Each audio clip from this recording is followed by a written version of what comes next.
लगभग कंप्लीट हो चुके हैं। इस पर हम डिटेल प्रेस ब्रीफिंग भी दे चुके हैं। तो पाकिस्तान पीपल्स पार्टी हमेशा लोगों को कंपनसेट करती है। आप कराची की मिसाल ले लें, जहाँ पर नालों पे लोगों ने घर बनाए।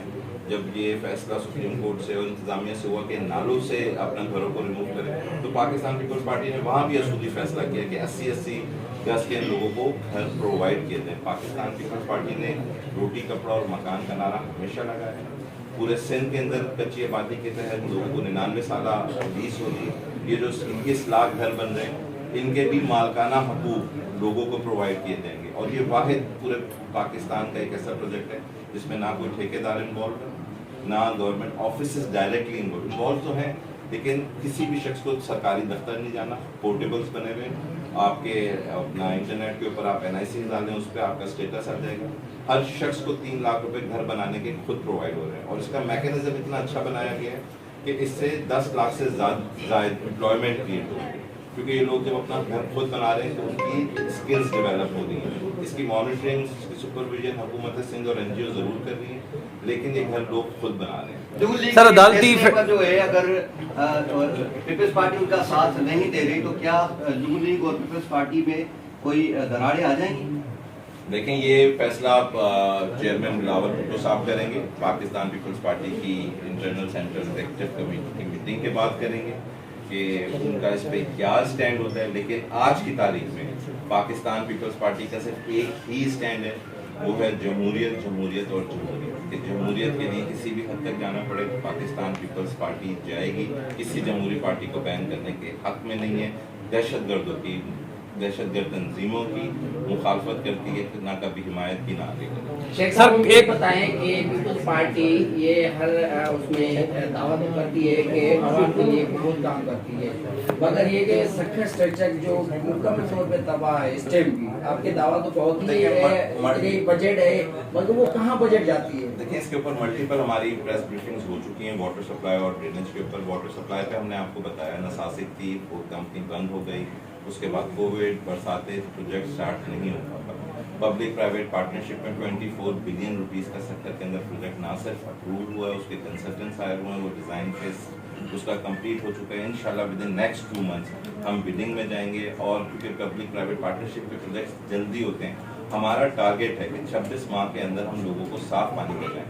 लेकिन जो आपने ड्रेनेज की बात की, तो मैं इस पे आपसे इत्तेफाक नहीं करूँगा। सक्खर शहर के बेशतर इलाके वो इलाके थे जहाँ पर आपके ग्रेविटी का ड्रेनेज सिस्टम ही नहीं था।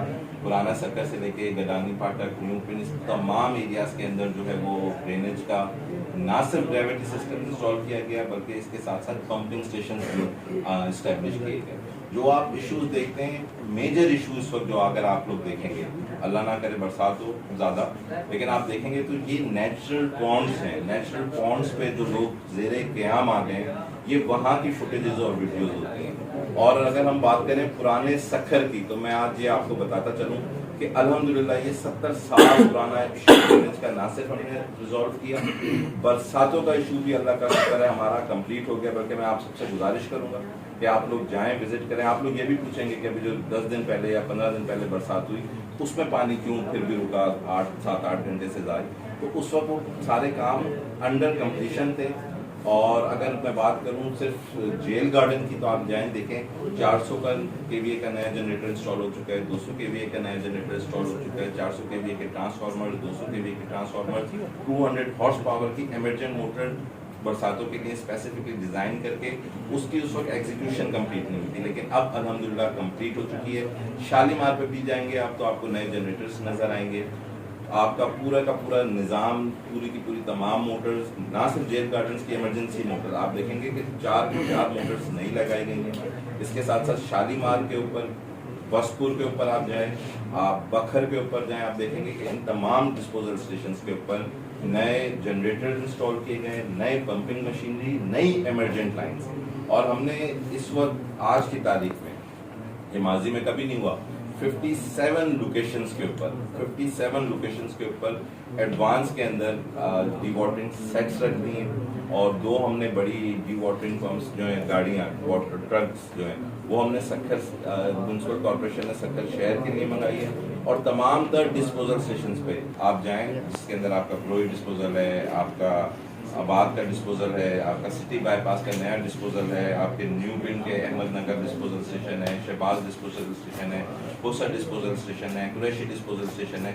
इन तमाम तर पे जनरेटर्स लगा के, नई मोटर्स लगा के तमाम तर फंक्शंस को हमने अपग्रेड किया है। बशीराबाद, जमाली डिस्पोजल, मेरी गुजारिश है आप लोग जाएँ और ये चीज़ ज़रूर देखें। हाँ, हमें एक इशू ज़रूर आ रहा है, पुलिस हेडक्वार्टर के बल्कि पुलिस हेडक्वार्टर में भी आप जाएं तो देखेंगे पूरा एक नया सेटअप पंपिंग और उसके साथ जो उसकी वो रिक्वायर्ड ग्रेविटी वो बनते हैं सम्स, वो भी कंप्लीट हो चुके हैं। पैनलिंग इलेक्ट्रिक कंप्लीट हुई भी है। सिर्फ हम चाहते हैं कि ये लाइन टाइमली कंप्लीट हो। लाइन ऑलरेडी डली भी है, लेकिन हमें खतरा है कि वो बहुत पुरानी लाइन है, वो आज से 50 साल जायद पुरानी लाइन है जिसको हमने रिप्लेस की है। और मैंने ये भी देखा सोशल मीडिया पे कि हमारे कुछ दोस्तों ने उसको चलाया कि ये काम पहले क्यों नहीं होते रोड से बनने। तो पुलिस हेडक्वार्टर वाली लाइन का जो टेंडर है वो वर्क ऑर्डर अवार्ड हुआ है, काम शुरू ही नहीं हुआ और ये लाइन आज नहीं डली है। ये लाइन 50 साल पुरानी लाइन डली हुई है जिसकी लाइफ ही तो टोटल 30 ईयर्स है और ये एक इमरजेंट लाइन है, इसको हम रिप्लेस करते हैं। वाटर वर्क फेज 4 से आदमशाह टकरी तक 12 इंच की पाइपलाइन आपकी जो है ना 8 करोड़ रुपए की इल्तवा का शिकार है। टाउन निसार सिद्दीकी के जो चेयरमैन है वो एतराज कर रहे हैं कि हमें जो अपने हकूक नहीं दिए जा रहेंगे और ये कब खत्म होगा। देखिए, ये इसके ऊपर हम एक डिटेल प्रेस ब्रीफिंग करेंगे और इंशाल्लाह आप देखेंगे उसमें वो तमाम हमारे टाउन चेयरमैन जो हैं टाउन म्यूनसिपल कॉर्पोरेशन के वो साथ होंगे, निसार सिद्दीकी साहब के भी होंगे। कॉन्फ्लिक्ट्स इस तरह की चीज़ों में आते रहते हैं, लेकिन मैं ये ज़रूर बताता चलूँ कि तकरीबन टाउन म्यूनसिपल कॉर्पोरेशन के पास जो है वो 37 से ज़ायद टैक्सेस लगाने की प्रोविजन है और तमाम तर जो टैक्सेस हैं एमिकेबली हमने खुद मीटिंग्स करके यही कहा कि जो टैक्सेस टाउन्स के लेने हैं वो टाउन्स लें। मेजर जो आपका रेवेन्यू आता है वो कहाँ से आता है? वो आपका प्रॉपर्टी टैक्स से आता है, वो ट्रांसफर ऑफ रिमूवल प्रॉपर्टी से आता है, वो ट्रेड लाइसेंसेस से आता है। तो इसके जितने भी ये तमाम चीज़ें ये सब town municipal corporation taxes collect कर रही है। 1-2 मैक्सिमम टैक्सेस के ऊपर ड्यूप्लिकेशन आ रही है और जो आपका लोकल गवर्नमेंट एक्ट कहता है तो ये कहता है कि जहाँ पर इस तरह से डुप्लीकेशन जो आपकी अपर काउंसिल होगी या म्यूनसिपल कॉर्पोरेशन होगी वो टैक्स वो लगा सकती है और अगर टाउन म्यूनसिपल कॉर्पोरेशन ने लगाना है तो उसको परमिशन लेनी होगी।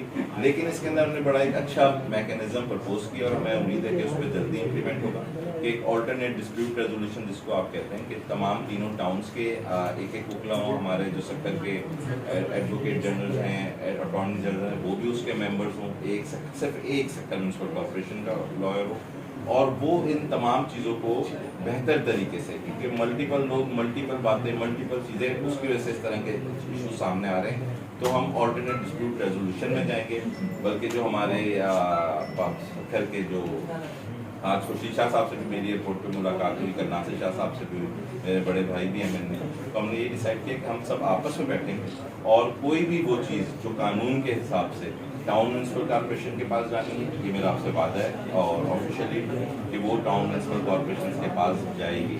लेकिन अगर कोई लीगल डिमांड होगी हम उसको एंटरटेन करेंगे।